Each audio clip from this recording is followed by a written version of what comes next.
Merci beaucoup pour votre présence et je donne la parole tout de suite à Madame Frédérique Sils. Merci.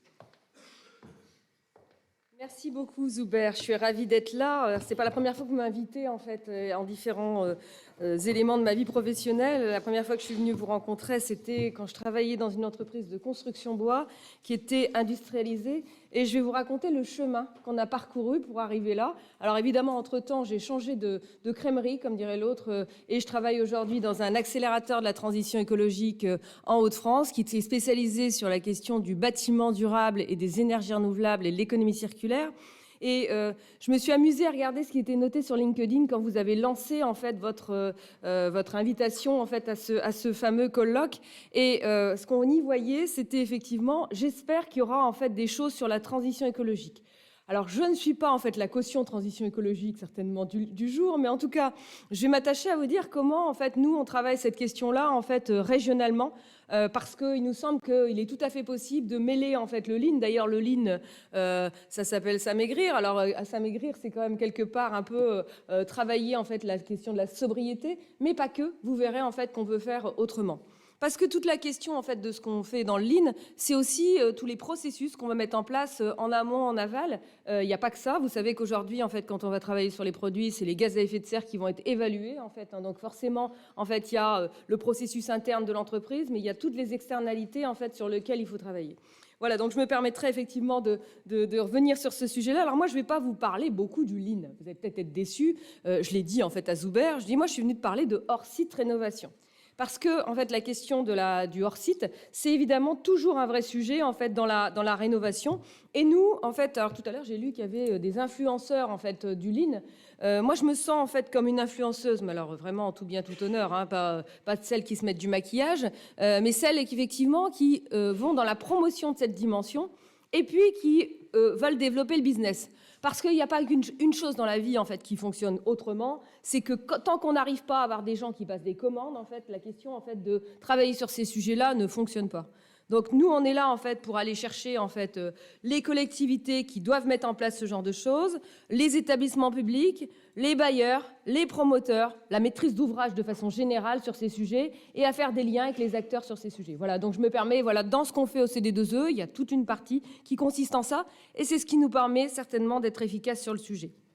Voilà, donc quelques mots en fait sur comment on est arrivé à cette question.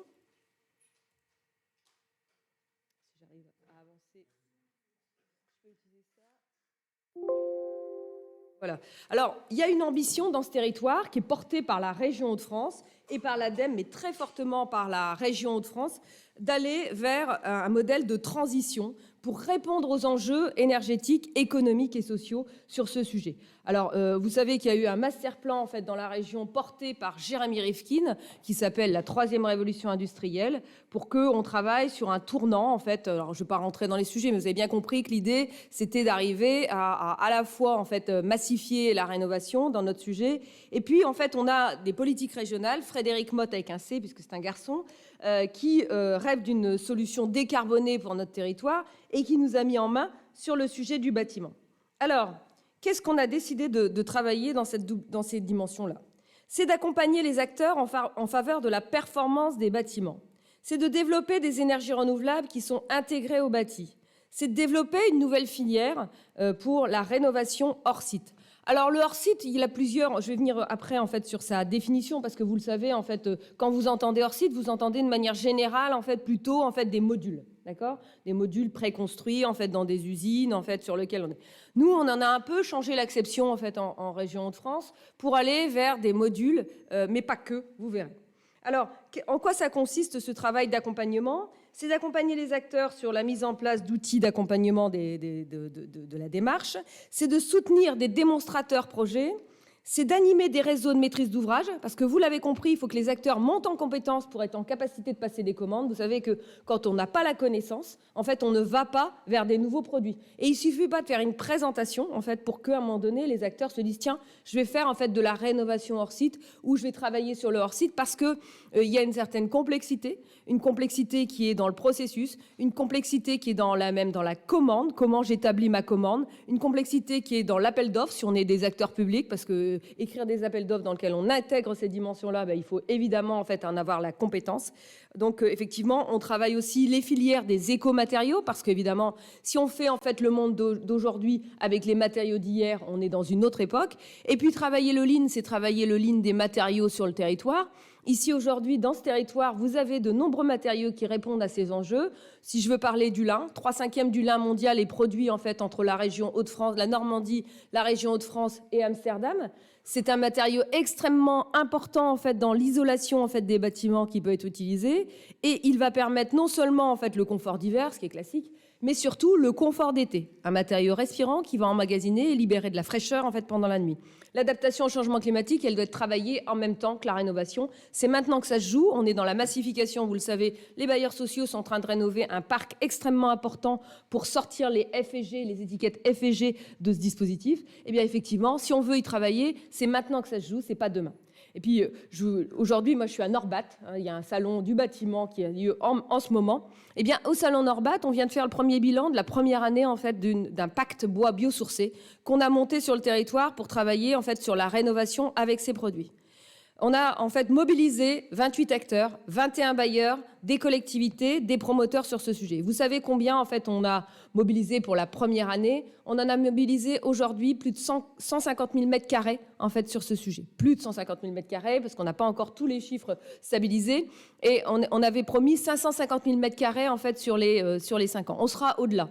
En quoi c'est important? On a des filières industrielles qui sont en train de se mettre en place. Le lin dont je vous parle, il y a une usine qui est en train de naître à Bourbourg, en fait, sous l'égide par exemple de quelqu'un qui vous a rejoint, qui s'appelle Sylvain Grec, qui est actionnaire de cette usine qui s'appelle Batilin, et qui va faire en fait des briques de lin constituées. Aujourd'hui, c'est un peu artisanal, vous voyez. Et quand on veut en fait qu'il y ait de la performance, quand on veut que les prix soient bons, évidemment, il faut passer par l'industrialisation. On n'est pas dans un dispositif en fait qui doit travailler sur des choses trop artisanales, puisque ça on sait, ce sont les recettes de l'échec. C'est la recette de celui qui veut faire son autoconstruction, mais c'est certainement pas la recette de l'industrialisation. Alors, quelques mots en fait sur l'émergence et le déploiement d'écosystèmes régionaux. Comment on en est arrivé là? Alors, il y a eu des engagements, il y a eu des premières expériences en fait d'acteurs dans le territoire qui datent de 2018, mais peut-être même plus tôt en fait d'acteurs qui ont travaillé sur de la rénovation hors site.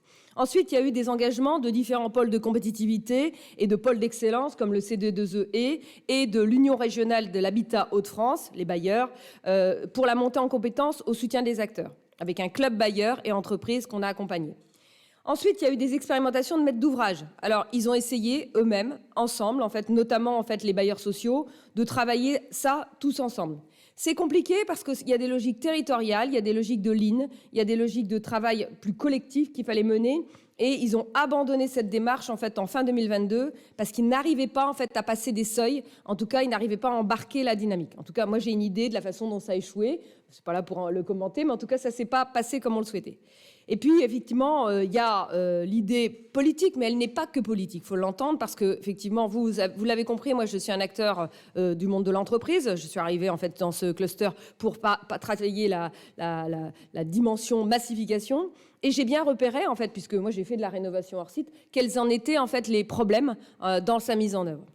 Alors, il y a une stratégie bas carbone qui a été mise en place par l'Union régionale de l'habitat, qui du coup en fait time en fait un certain nombre d'actions à mener sur la rénovation, qui nous donne en fait des idées de volume d'actions à mener dans le territoire. Il y a une feuille de route en fait REV 3 pour le bâtiment durable, dont je suis la porteuse avec le CD2E, et puis évidemment d'autres acteurs qu'on anime sur cette question-là. Et on a déposé un programme européen qui s'appelle Life Low Carb.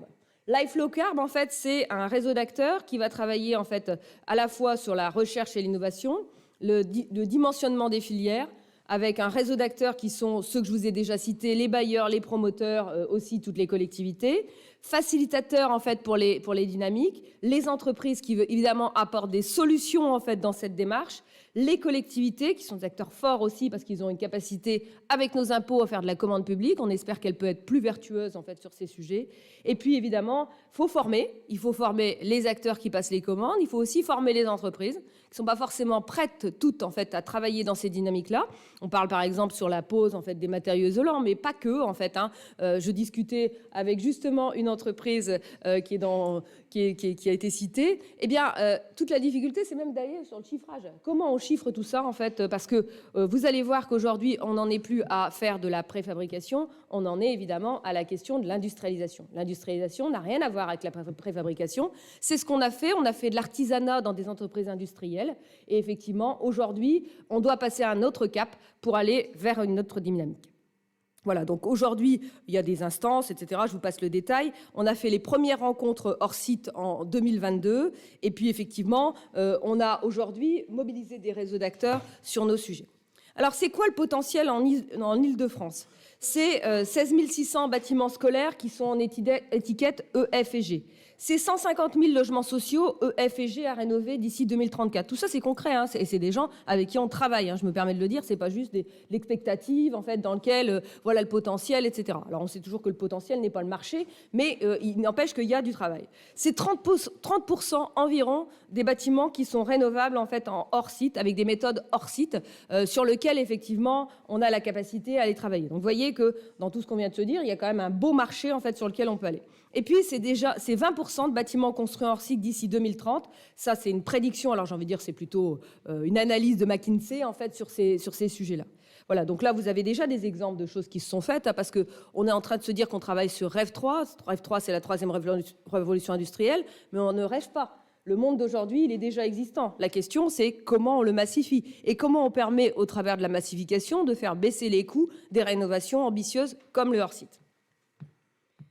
Voilà, donc je vous montre plein de projets. Il y a plein de projets sur lesquels on a travaillé déjà. Tout ça, ça nous a permis d'acquérir des compétences, d'être compétents sur les sujets. Et vous allez voir en fait ce qu'on mène sur ce sujet. Alors, dans la démarche qui est menée par le CD2E, évidemment, on travaille sur la conception du bâtiment. Évidemment, en fait, on ne peut pas travailler sur le hors-site si on ne le fait pas dès le départ. Ça paraît bête, mais je peux vous assurer qu'il y a tout un tas de gens qui viennent nous consulter à des étapes en fait, de marché qui ne sont pas les bonnes.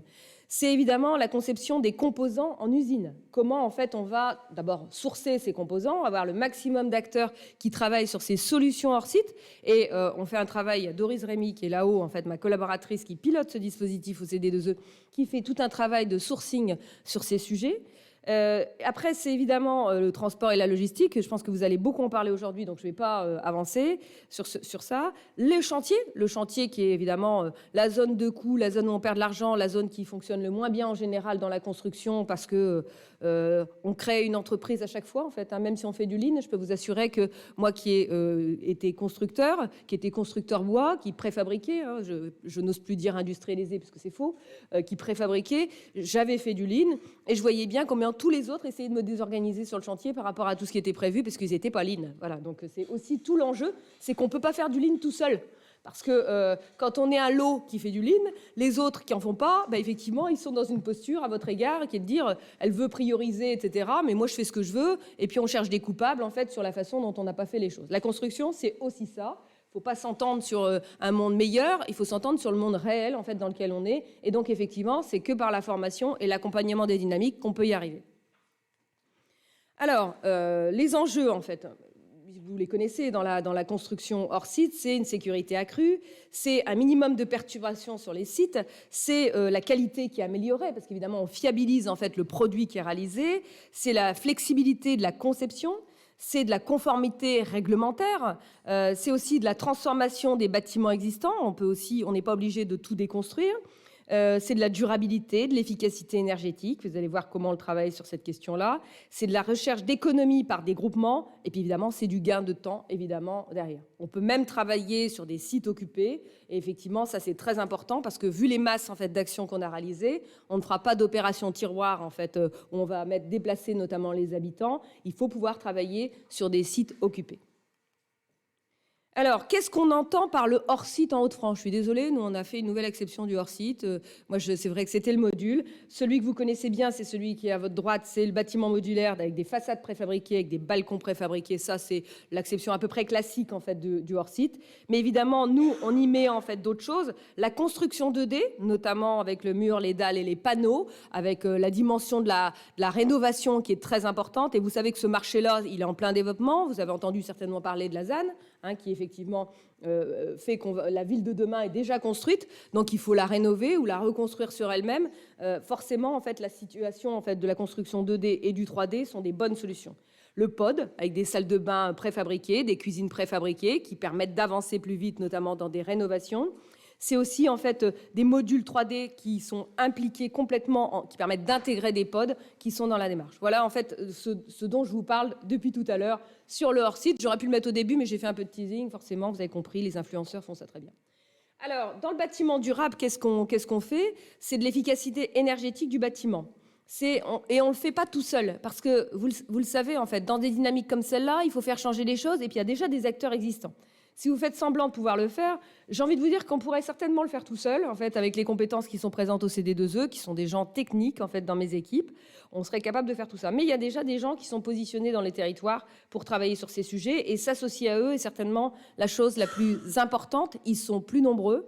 Nous, on est 34, c'est une petite structure. C'est la plus grosse à l'échelle de France sur le bâtiment durable, mais effectivement, c'est petit à l'échelle des enjeux qui sont sur les territoires. Donc, travailler avec d'autres, les conseillers en énergie partagée qui sont sur les territoires, c'est travailler des bâtiments intelligents qui sont producteurs d'énergie, et c'est faire des rénovations exemplaires, notamment dans l'habitat, mais pas que exemplaires. C'est aussi évidemment la deuxième étape qui est d'industrialiser la rénovation. Donc avec des nouvelles méthodes, j'ai commencé à vous les expliquer, avec des toitures isolantes qui peuvent être travaillées en préalable, avec des modules d'énergie intégrés qui peuvent être préfabriqués en préalable, avec des façades isolantes qui sont préfabriquées en préalable. Et évidemment, quand je parle de préfabrication, il faut aller plus loin, il faut le faire avec de l'industrialisation pour que tout ça ne soit pas des modèles uniques. Vous savez, l'architecture est formidable, mais elle nous donne des modèles uniques qu'il faut évidemment à chaque fois travailler autrement. Alors on va voir un peu comment on avance sur ce sujet. Voilà, donc c'est apprendre à utiliser différents composants, en fait, du balcon à la douche, au mur, à la salle de bain, avec des modules, des façades porteuses. Voilà, ça, c'est des solutions. Et je peux vous assurer que je vais la semaine prochaine voir une solution technique dont j'espère pouvoir venir vous reparler, qui va nous permettre d'avancer très lourdement sur cette question-là, avec de la robotisation totale sur un mur qui est fabriqué en un seul et même lieu, sur une unité en fait, qui n'est pas plus grande en fait, que cette taille, et on reviendra sur le sujet. Alors, les avantages du hors-site, je les ai un peu déjà énumérés, mais je vais revenir dessus. C'est la réduction des délais de 20 à 30% et jusqu'à 60% sur les modulaires bois quand on est en 3D. Alors 20 à 30%, évidemment, vous entendez bien qu'il y a une dimension de préfabrication qui se fait ailleurs. En fait, donc le temps, en fait, il n'est pas réellement de 20 à 30%, mais en tout cas, sur site, c'est au moins 20 à 30%. Et quand on a des entreprises qui sont bien meilleures, la mienne l'était, et bien effectivement, on peut même aller jusqu'à 50% en fait, du temps de construction qui est diminué. C'est de la qualité industrielle, avec de la conformité parfaite, effectivement, avec la précision de réalisation. C'est millimétrique. Quand on travaille en fait, dans des usines, effectivement, c'est millimétrique. Donc, on n'arrive pas avec des problèmes de... vous savez que le béton, en fait, est construit avec des tolérances qui sont très importantes. Eh bien, effectivement, dans un certain nombre de métiers, notamment celui du bois, on peut faire tout à fait autrement. C'est le respect des engagements en termes de délai et de prix, des bases vie qui n'y sont pas, etc. C'est de la réduction de l'impact environnemental. Alors, avec quand même, je le dis, pour les modules, pour moi, il y a, entre guillemets, une problématique quand même, puisque vous transportez du vide. Donc, bien réfléchir à dans quel espace-temps on est quand on transporte du module, puisque quand vous transportez sur des camions, qui vont être remplis de vide. Et donc, une vraie question sur est-ce qu'on fait du module, est-ce qu'on n'en fait pas, est-ce qu'on fait du 2D, est-ce qu'on est capable de faire de l'assemblage en fait un peu différemment. Pour moi, ça reste partagé. Moi, j'avais fait le choix de ne pas en faire pour aussi ces raisons-là. Et puis, il y a des questions de place. Ensuite, c'est des nuisances réduites sur le chantier, 50% de flux gros œuvres en moins. C'est quand même très important. Dans le monde dans lequel on vit, on veut faire de la transition, mais le confort des habitants, vous savez que la transition écologique, elle commence à être un peu rejetée par un certain nombre d'habitants qui disent la fin du mois contre la fin du monde. Et donc, si vous voulez, vous le connaissez ça, c'est très important. Ne pas en tenir compte, c'est aussi se rendre compte qu'on est dans une dimension où il faut que les gens fassent des gains. En fait, réfléchissons à ce qu'on propose en fait, aux habitants des villes, parce que quand on leur proposera quelque chose, il faut aussi penser à ce qu'ils vont gagner. Personne n'est prêt en fait, à changer sans savoir ce qu'il va gagner. Je pense qu'on a des choses à leur dire sur ce qu'on peut gagner avec le Lean Construction et la construction hors site. C'est évidemment une meilleure valorisation des déchets en usine et sur chantier. C'est évidemment aussi des conditions de travail et de sécurité optimum avec la réduction des risques d'accident. Ça permet aussi d'intégrer les femmes. Alors c'est vrai que c'est une ligne qu'on pourrait rajouter parce que quand vous travaillez dans des usines, tout est manuportable ou travailler avec des ponts. Et donc effectivement, vous pouvez intégrer les métiers féminins sur ces emplois-là. Ils sont beaucoup plus sécures, ils sont beaucoup plus travaillés. Vous êtes dans des usines, les conditions de travail sont bonnes. Je suis allée en fait en Norvège voir des usines, la plus grande usine de fabrication en fait de modules en Norvège. Je peux vous assurer que j'ai vu en fait une usine qui était d'une propreté, on aurait mangé par terre, pour être clair. Et pourtant c'était de la construction. Et pourtant en fait on était dans un métier. Et là en fait il y avait autant de femmes que d'hommes en fait dans ces usines. Donc vous voyez, la construction hors site, c'est aussi un moyen en fait de faire accéder à des métiers masculins en fait des femmes qui n'y sont pas. Et aussi sur les chantiers, puisque tout est manuportable, donc on peut manuportable ou travailler avec de la grue. Le hors-site et le lean management. Voilà, je vais enfin faire le lien. Vous allez vous dire, mais pourquoi elle est en train de nous parler du hors-site, Madame Sels? C'est l'application du lean dans un contexte hors-site qui peut contribuer à plusieurs choses. Ça évite les gaspillages, ça permet d'améliorer la productivité, de garantir la qualité constante, de travailler la flexibilité et la réactivité. Ça favorise l'engagement des employés. Ça peut conduire à des rénovations hors site plus efficaces, rentables et axées sur la satisfaction du client. Ça revient en fait à peu près à la même chose. Vous voyez que je tourne en rond sur ce sujet, mais c'est parce qu'en fait les sujets sont complètement connexes en fait. Ils sont une partie du processus Lean. Ils ne sont pas tout, hein. Évidemment, je sais que le Lean, ce n'est pas complètement ça, mais on va y revenir. Alors, comme effectivement aujourd'hui on était insatisfait en fait de la démarche en fait qui était menée par rapport à la préfabrication et qu'on savait qu'on ne faisait pas d'industrialisation, on a essayé évidemment de travailler avec l'IA. Parce que l'idée de l'IA, c'était évidemment d'optimiser le processus de fabrication. C'était aussi de planifier, de simuler et de visualiser, c'était de faire de la maintenance prédictive, c'était aussi de travailler la gestion de projet et le contrôle de la qualité. Alors comment? Parce que, vous le savez, quand on est en train de travailler, alors là, je vais vous montrer en fait un sujet de solution hors site qui intègre le numérique en fait pour définir les standards. C'est un projet qui a été développé dans le cadre d'Energy Strong, hein, qui était l'ancien dispositif piloté, entre autres par Total, en fait, sur ce dispositif, donc, qui permettait des configurations de plusieurs types de données, donc avec des bâtiments tests. Vous en retrouvez, si vous venez au CD2E, on a un démonstrateur de 800 mètres carrés. Vous retrouvez des murs Energy Strong au CD2E, dans lequel vous avez en fait ces typologies et une partie de ceux qui ont gagné les concours Energy Strong. Donc, c'est des trames de bâtiments qui sont des trames de plans d'équipement scolaire des années 48. Donc, vous voyez que ça, c'est des choses qu'on va retrouver beaucoup, en fait. C'est des choses sur lesquelles on a de la répétitivité, qu'on va retrouver dans différents territoires, parce qu'il y a eu beaucoup de production, en fait, dans les années 50, d'écoles, en fait, de cette même action. Ensuite, on produit des matières premières standards. Donc là, on standardise, en fait, le produit, en fait, sur lequel qu'on va utiliser. Ensuite, on travaille à la suppression des chutes. L'objectif, c'est de supprimer les chutes. C'est de couvrir 80% de la façade avec un système industrialisé, parce que tout n'est pas toujours possible en fait en le faisant en fait avec un système totalement industrialisé. Il y a encore parfois en fait des choses sur lesquelles on est avec une part plus variable. Et puis effectivement, c'est d'adapter le produit au fur et à mesure, d'y intégrer en fait différentes choses. On intègre des CVC, on intègre des linteaux, on intègre des protections. Vous voyez qu'on peut intégrer une partie du système de chauffage en fait à l'intérieur. Et donc on arrive sur le chantier avec des choses qui nous permettent d'aller extrêmement vite, vite et vite. Alors, 80 façades sont réalisées avec 3 éléments uniquement. Donc, c'est évidemment ce qui a de l'intérêt en fait dans la démarche, puisque évidemment, quand on fait de l'IA, elle va nous prescrire en fait des tailles en fait de modules sur lesquels on va travailler. Donc, 3 modules seulement, alors qu'avant on faisait des plans en fait à chaque fois pour chaque façade. Juste pour vous donner une idée, puisque j'ai eu la chance de diriger une entreprise de construction, le plan en fait, moi, il me coûtait en fait 7% en fait du coût du mur. 7%, c'est énorme. C'est donc un travail qui, effectivement, nous permet, grâce à l'IA, d'aller plus loin en fait, et de diminuer le coût du mur. Donc, vous voyez, simplement 3 modules avec des différences qui vont vers la variabilité, mais qui nous permettent en fait, de produire en industrialisation en fait, les modules. Alors, c'est qu'un exemple, hein, mais tout ça, en fait, on a des outils pour fédérer les acteurs. Si vous voulez regarder tout ce qu'on a sur le site du CD2E, c'est d'abord tous les acteurs qui sont sur le hors-site, en fait, en région. Vous avez des retours d'expérience, en fait, qu'on retrouve sur moult acteurs qui ont déjà travaillé sur ces sujets parce qu'on les a répertoriés. Alors, on ne vous dit pas que c'est exhaustif, mais ça doit à peu près être exhaustif puisqu'on travaille vraiment avec toute la place immobilière. Ces différentes solutions, c'est aussi des témoignages, en fait, d'acteurs qui ont travaillé sur ces sujets. Tout n'est pas parfait, hein. On est au début de l'histoire, hein, donc je ne raconte pas une belle histoire en disant que tout ça s'est fait, puisque sinon on n'aurait pas un programme européen pour aller vers la massification. Ce programme, c'est un programme LIFE en fait, qui doit nous amener 25 millions d'euros en fait, pour la région, en ingénierie, pas en travaux, en ingénierie. Et ça, effectivement, nous, on pense que c'est un des vrais moyens pour aller vers la massification de la transition écologique, en payant des postes en fait, dans différentes organisations sur ces sujets. Je vous invite aussi à nous rejoindre, en fait, séquence publicitaire, en fait, Zuber, j'espère que tu m'en voudras pas, le 18 avril à Los Angeles, puisqu'on est basé à Los Angeles.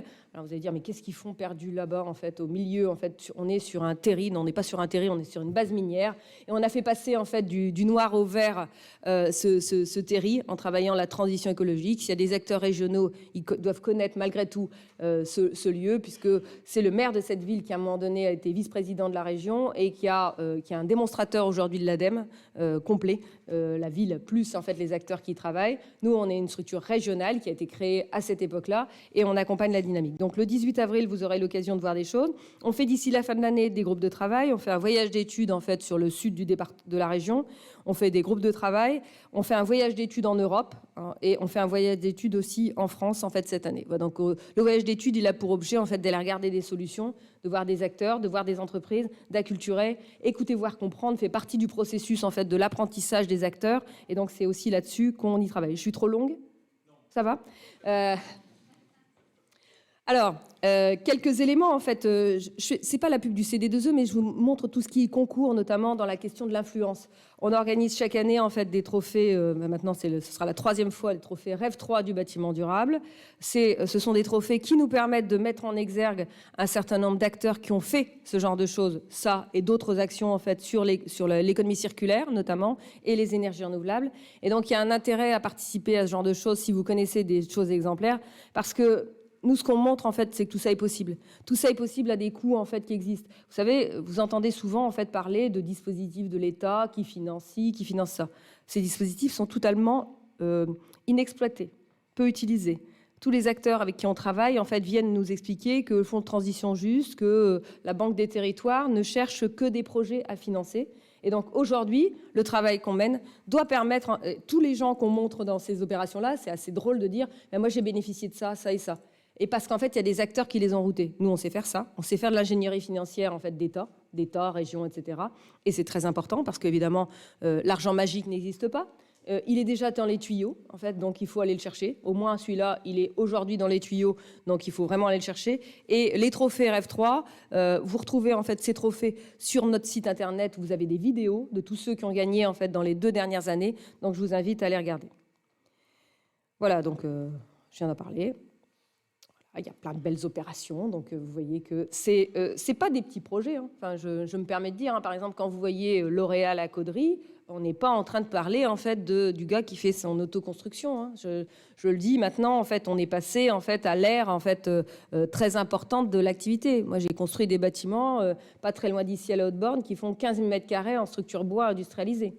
Voilà, donc je me permets de le dire, on est aujourd'hui sur des bâtiments, on est tout à fait capable de remplacer en fait les systèmes existants par les systèmes différenciants en fait notamment qui sont biosourcés en fait dans le territoire, en travaillant pour un certain nombre de choses avec du bois local, du bois français, du bois européen. Ne soyons pas trop localistes en fait sur ces questions-là. Moi, je travaille avec une vision ouverte des choses. Quand c'est possible, c'est possible. Quand ça ne l'est pas, parce que c'est trop compliqué, parce qu'il y a des trop grosses épaisseurs, etc., il faut faire autrement.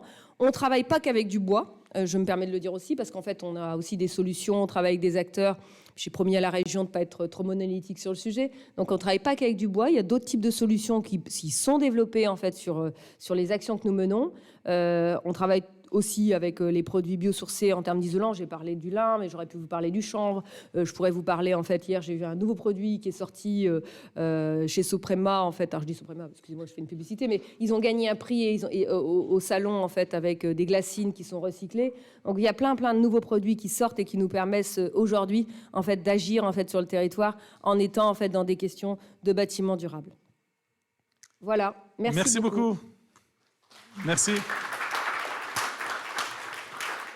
Merci beaucoup, Frédéric. Vous pouvez rester avec nous. Après, on aura quelques questions aussi à échanger.